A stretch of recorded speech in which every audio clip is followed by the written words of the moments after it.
What is up, guys? Jobin here, and as I'm sure you guys all already know, the review embargo for The Legend of Zelda Breath of the Wild finally came up today, and it was getting praised left and right. Tens, nines all over the place. Better than The Witcher 3, you might say. A 98 on Metacritic. This game is just getting praised left and right, and it's perfect. It's beautiful. It's the most amazing game ever. But is it really? We need to take off our rose covered glasses and just look really, truly, deeply at this game. Can we truly say that it, in its current state, is a perfect game? I don't think so. Now, put down your pitchforks. I know you're probably a little bit angry right now at me, but just hold on. We can get through everything, and I may just be able to sway your opinion just a little bit. Don't get me wrong, I think this game is going to be great, and I'm not even a Zelda fan, but this makes me, I really do want to play this game when it comes out, and it makes me happy that I did actually get a copy of Breath of the Wild for Simu whenever that starts working, which will be absolutely awesome. And I got like to the first real place in Wind Waker where you have to go around and you're like hiding from people and stuff. That's where I got stuck at. But this game makes me want to go back and play it again, which I would have to give props to that, because this is like, I actually did take a look back at the old Legend of Zelda games. I was like, is there anything like this out there? Skyward Sword, it looks like it just has just a little bit too many faults for me. But anyway, that's not the topic of discussion. The topic of discussion is Breath of the Wild. And I'm sure you've already seen IGN's video. We all cringe at them, but we watch them anyways just to hear what they have to say this time. Too much water, too much grass, too much Zelda. Or like, oh, too much Link or something.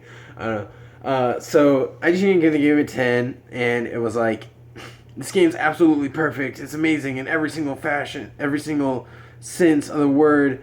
And there was like, oh, like maybe one or two frame drops, nothing too big. Maybe it went down to like 59 FPS, but like, who can really complain about that?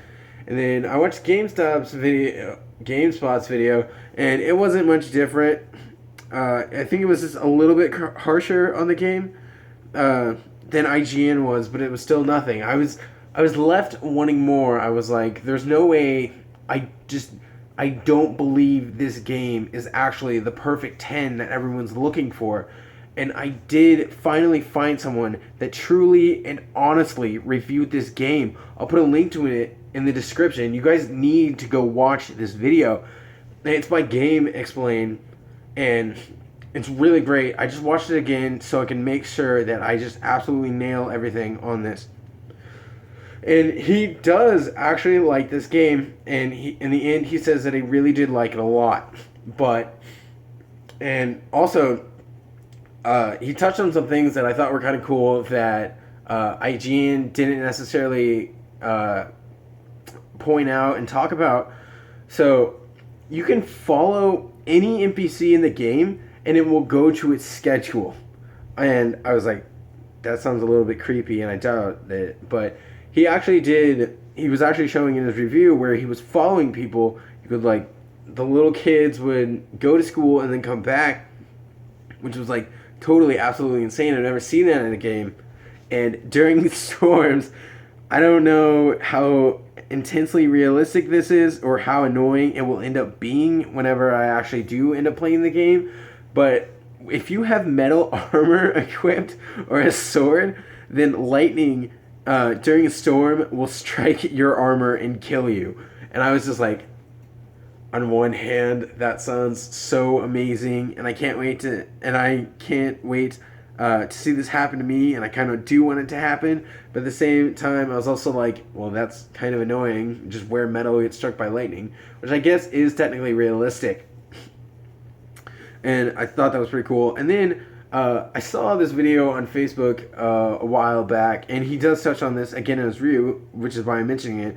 And it was a video where Link went down a mountain on his shield, and I was blown away. I was like, really, that is so cool. You can basically like snowboard or landboard if you really want to in your shield, which is absolutely awesome. But your shield does get wear and tear, which is understandable. And then, last but not least, he said that there are a ton of collectibles, but it's done in a fun way where there's like 100 mini little caves and temples and quests and stuff, and that take like 10-15 minutes each, which I thought was really cool. It's not like, oh, go here, pick up this Far Cry skull, go here, pick up this, I don't even know. It's just like, it was awesome to see that they are making their collectibles fun. I was a little lost at the distinction between these whole temple things and these little, what do you call them? The collectible locations. And I was a little lost on what really makes those different, but I think either way it's pretty cool. He liked how the game just like threw you in there and was like, just go do whatever you want to, and you could go take quests from anyone, and he got lost all the time while he's playing, not in a bad way, in a good way. He was going to one thing and he's like, that looks really cool, I'm gonna go there instead, which I think was really cool. And yeah, that's awesome. But time for the criticisms. IGN, I think it was IGN, did touch about how their side quests were kind of Witcher, well, actually, I don't want to say Witcher 3, but they were fetch quests in a sense, but they weren't bad fetch quests or something, because the items that you get from them are not items that you need in the game to survive, which is basically any other game ever, so it's still a fetch quest. You still have to go here, do this, whatever. And so I was just like, really? There are still side quests in this game that are annoying and just are there to take up space and prolong the game even more. I know in a lot of games like this, in like Pokemon especially, there are times where your inventory gets full, and this always made me so mad when I was playing like Pokemon. I think it was Emerald did this. I know Silver and Pokemon Red, Blue, Yellow was just absolutely notorious for this crap, where it only gave you like maybe, I want to say it's probably either 32 or 64, because those are integers. I mean, because those are the powers of 2, but yeah, and the inventory full was kind of an issue, but and then people are like, oh, well, it's not like the bag is just bottomless. Well, if you really want to have a game that's truly realistic, you would have it to where the only things that you could carry are the things that you can see on your person, not just shoved in this tiny little bag. So people are just like, oh, you're just trying to make this so unbelievable, when that's already the case. And GameXplain goes into this issue where it's like you find all these other items and you have to scroll through the entire menu and go find your weakest sword and throw it out, or he was constantly getting hit with, oh, your inventory's full, you have to throw something out, while he is a completionist, so he went and he did all these side quests, and I'm sure I'm going to do it too, because I am too a completionist, kind of hate it, but so he was always complaining about the inventory full thing, and I hope that with an emulation scene we could maybe sort of find a cheat where we could go past that limit, or somebody can figure out how to mod the game or something. And maybe it's just game limitation and not necessarily something that was put in place by the developers to cap it off at a certain point. Then the entire menu itself, GameXplain goes into this, where it's like you have all these different items and they're disorganized. He could never find what he was looking for. It's not alphabetical or any true nature. I mean, there are separate little categories, but if you're trying to find, he gave the example of flint, but it's not in alphabetical order, so you have to remember where flint went or something, and that's just kind of bad. And quick access is a feature in the game where while you're in the middle of fighting, you can pull up a menu, and it's a miniature version of the menu, and scroll through.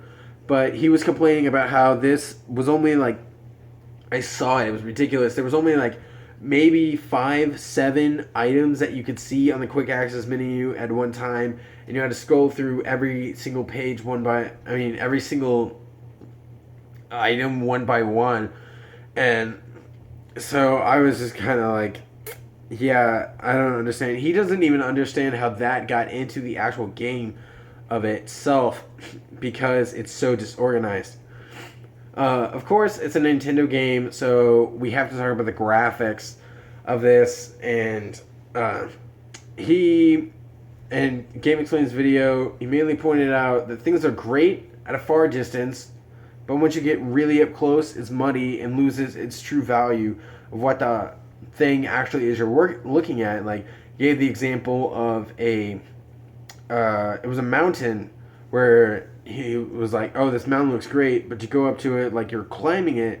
And I noticed this in IGN's video, but they never even talked about it, where you were climbing up this mountain and it was muddy, and you could obviously see the outlines of all the little items on it, and it didn't blend together at all. And I know people are like, oh, well, graphics are graphics, and you really need to focus on the gameplay and the story. But, I mean, at the same time, this was on their Nintendo Switch, the new console that's supposed to blow everyone away. And this console is just, like, not really able to keep up. There was some pop-in, but it was never, like, too big of an issue for him. And yeah, so it's a Nintendo console. You can kind of come to expect from the graphics, but I really do think they did a great job with the art style, and there are really beautiful moments of this game of what I've seen so far, and of how, like, surprisingly to me, the open world is just like vastly expansive. And I think this is definitely a game where maybe even higher than Just Cause 3 level, because Just Cause 3 I sunk 100 hours into. Just Cause 2 I also put 100 hours into, and those are the two biggest open world sandboxes where I probably put the most time into besides Grand Theft Auto 5, and we all know how great Grand Theft Auto 5 open world is, and it looks like Zelda is no different to that regard. But the last complaint he said was talking about the frame drops. And this is to be expected. No game is perfect. And, of course, it has its bugs and its flaws. So, I was kind of taken back by this because IGN was like, oh, yeah, it happens for like a second. It goes down to the 59 FPS, maybe 58, who knows. And then this guy just showed a video, and I was taken back. My computer used to have some stuttering issues where it would just, like, while I'm watching a video, it would, like, freeze for, like, half a second or something. So I thought that's what was going on. And then he was like, no, it's not your computer or whatever. This is the actual game where it stutters. And there was a point where he was fighting somebody, and the game actually stopped, and he thought it had frozen itself and crashed because the entire game just, like, stopped, which is absolutely crazy to me. So this game is not without its flaws. We have to accept that. There are very few games that actually are, like, true masterpiece, perfect. In my opinion, one of the only games that is to a level that I can actually say is perfect is probably Super Smash Brothers for the Wii U, or Melee, or Brawl, or probably not the original, but, like, those are perfect games that I really don't see a lot of flaws with.